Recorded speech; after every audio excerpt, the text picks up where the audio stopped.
Hello friends, welcome to the explain. आज हम जानेंगे कि मार्वल क्यों अपने आइकॉनिक और प्रॉफिटेबल कैरेक्टर्स को सालों पहले मारना चाहता था। कौन से थे वो कैरेक्टर्स और क्या था उनके पीछे का रीजन। तो बिना देरी किए आइए शुरू करते हैं।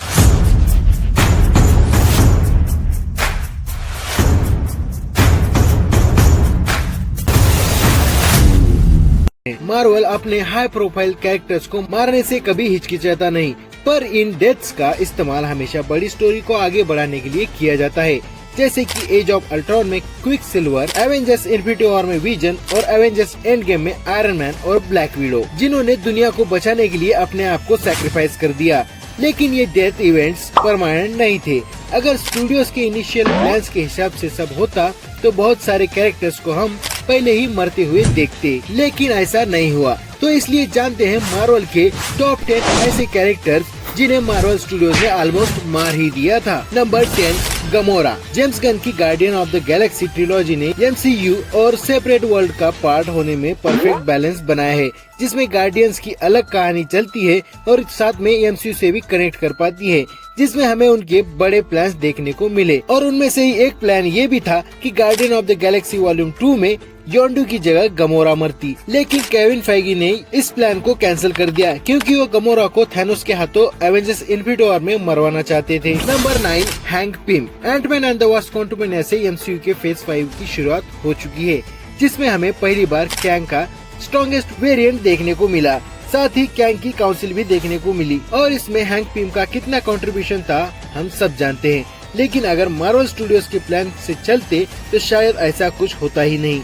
एंटमैन एंड द वास्प क्वांटमैनिया के डायरेक्टर जेफ लवलेस ने रिवील किया कि एक्चुअली इस मूवी में हैंक पिम की डेथ होने वाली थी और उनके कॉन्शियसनेस को एंड्स के हाइव माइंड में रीएनिमेट किया जाता, लेकिन ये चीज क्वांटमैनिया को और भी कॉम्प्लिकेटेड मूवी बना देती, इसलिए इसे कैंसिल कर दिया गया। Number 8, Hope Van dine.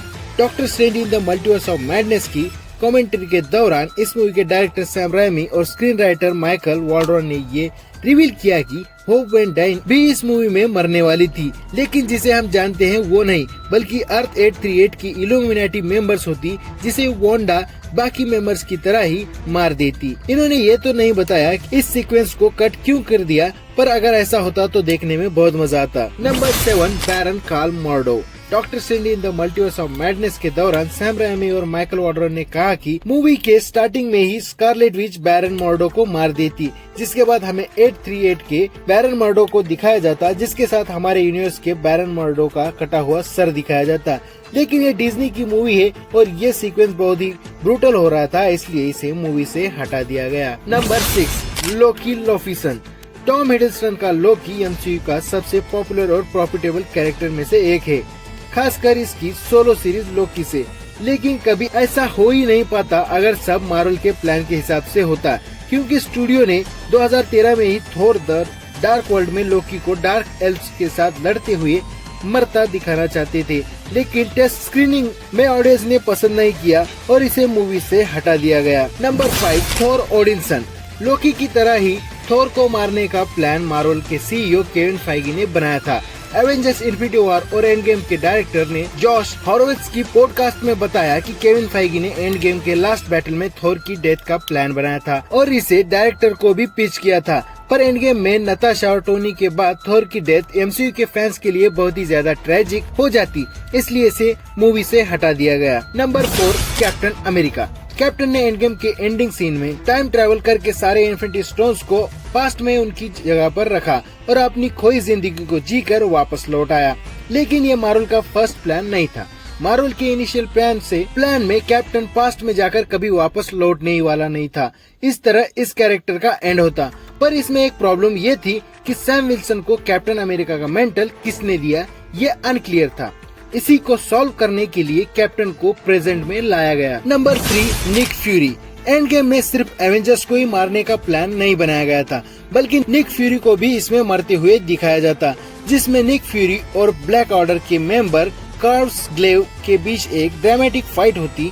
Fight के दौरान कार्सग्लेव फ्यूरी को मार देता, लेकिन फ्यूरी की डेथ मार्वल के फ्यूचर के लिए बहुत कॉम्प्लिकेट होती, इसलिए इसे कैंसिल कर दिया गया। Number 2, Wanda. AKA Scarlet Witch. Infinity war में थैनोस के स्नैप के बाद बहुत सारे हीरोज मारे गए, इसमें वांडा भी थी और बाकी के हीरोज तो एंड गेम में वापस भी आ गए थे, पर वांडा रिटर्न नहीं आने वाली थी क्योंकि इन्फिनिटी वॉर में एलिजाबेथ ओल्सन की 3 मूवीज की डील पूरी हो जाती और 4th मूवी का कॉन्ट्रैक्ट नहीं हुआ था। लेकिन एलिजाबेथ की फैन फॉलोइंग और स्कारलेट विच का MCU में फ्यूचर देखते हुए स्टूडियोज ने उन्हें रिटर्न करवाया। Number 1, Clint Barton. जेरेमी रेनर के क्लिंट बार्टन को 2012 की एवेंजर्स मूवी में ही मार दिया जाने वाला था और ये आइडिया केविन फेगी का था और ना ही स्टूडियो का, बल्कि ये आइडिया खुद जेरेमी रेनर का था। उनका कहना था कि वो स्टूडियोज की वजह से हॉकाई के कैरेक्टर को एक्सप्लोर नहीं कर पा रहे हैं, इसलिए इसे खत्म कर दिया जाए।